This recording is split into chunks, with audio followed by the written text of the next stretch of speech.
오늘날의 스마트폰은 유용한 기술이지만 그 성능과 활용도는 말 그대로 가격 이상의 가치를 지니고 있습니다. 내구성과 기밀성을 보장하기 위해 스마트폰은 쉽게 열어볼 수 없도록 잠금 장치가 되어 있습니다. 초창기 방전된 휴대폰 배터리를 쉽게 교체할 수 있는 노키아를 기억하실 것입니다. 노키아는 오랫동안 휴대폰 사업에서 물러나 있었지만 HMD 글로벌은 브랜드뿐만 아니라 가장 상징적인 모델을 부활시켰습니다. 기존 휴대폰과 달리 쉽게 수리할 수 있는 새로운 노키아 G12를 통해서 말이죠. 요즘 스마트폰은 훨씬 더 복잡해졌기 때문에 수리가 쉽지 않다는 것은 놀라운 일이 아닙니다. 그러나 동시에 업계에서는 공인 서비스 제공업체에서 이러한 장치를 수리하는데 너무 비싸고 제한적이기 때문에 일부 사람들은 위험을 감수하고 사설에서 기꺼이 수리를 받기도 합니다.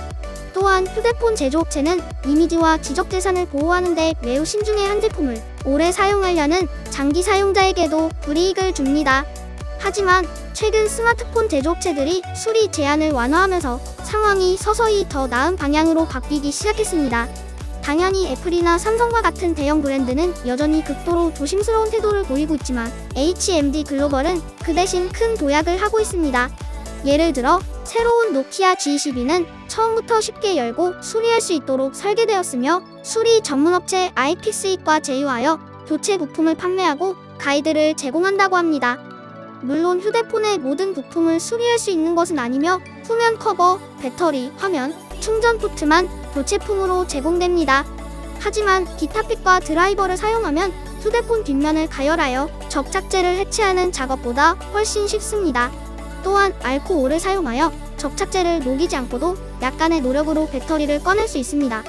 교체 부품은 5년 동안 사용할 수 있으므로 노키아 G12는 업계에서 수명 주기가 가장 긴 휴대폰이 될 가능성이 있습니다. 문제는 5050mAh 대용량 배터리를 제외하면 하드웨어 측면에서 노키아 G12는 주목할 만한 점이 없다는 것입니다.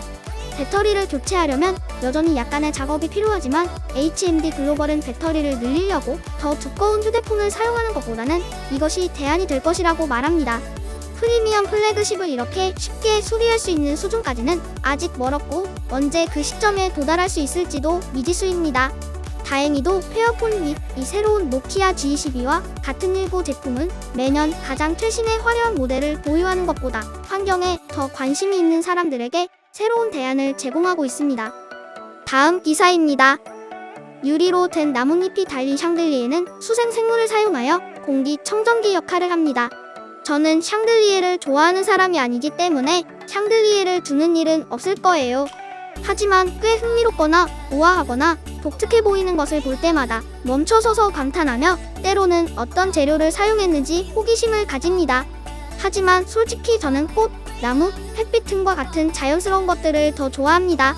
하지만 이 두 가지를 결합하고 환경에도 도움이 되는 무언가가 있다면 어떨까요? 공간을 밝게 비출 뿐만 아니라 주변 공기를 정화할 수 있는 살아있는 샹들리에 엑시엘이 바로 그 제품입니다.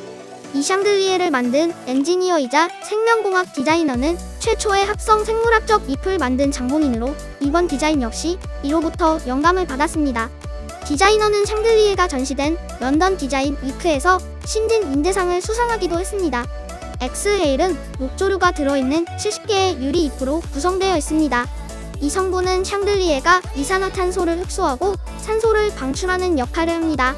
따라서 장식용일 뿐만 아니라 방을 밝히는 본연의 기능을 수행하면서 공기청정기 역할도 하죠.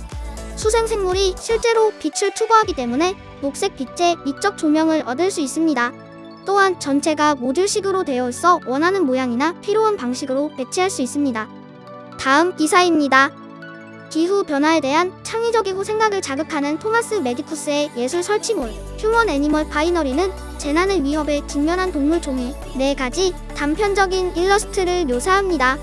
유리, 콘크리트, 금속과 같은 산업용 재료로 제작된 이 작품은 스라소니, 벌, 물총새, 강송어의 세밀한 이미지가 큐브 형태의 공간 안에 144개의 유리 조각으로 이루어진 시스템 위에 서로 맞물려 있습니다. 그 결과 관람객이 조형물을 한 바퀴 돌면 착시 현상이 나타나고 2차원적 표현이 구름과 같은 이미지 파편으로 분해되었다가 다시 재조립되는 등 마치 생명체가 끊임없이 탄생하고 소멸하는 것과 같은 모습을 볼 수 있습니다. 궁극적으로 얼굴이 변화하는 이 작품은 공공장소에서 지나가는 행인들을 마주하고 인류가 처한 모순적인 딜레마, 즉 동물과 공존하는 인간 서식지에 대한 고찰을 불러일으키기 위해 만들게 되었습니다. 휴먼 애니멀 파이너리이라는 제목과 산업 재료의 사용은 인간이 비인간 동물의 서식지와 생태계에 해로운 개입을 하는 인간 중심적 딜레마를 암시합니다. 이 조형물의 수많은 이미지 조각은 중세시대부터 존재해온 스테인드 글라스 기법을 통해 만들어졌는데, 이 기법은 유리 표면에 색을 넣어 수세기 동안 지속될 수 있다고 합니다. 비베러TV의 구독과 좋아요는 비베러의 친환경 발걸음에 힘이 됩니다. 이상으로 알고리즘 뉴스를 마치겠습니다. 감사합니다.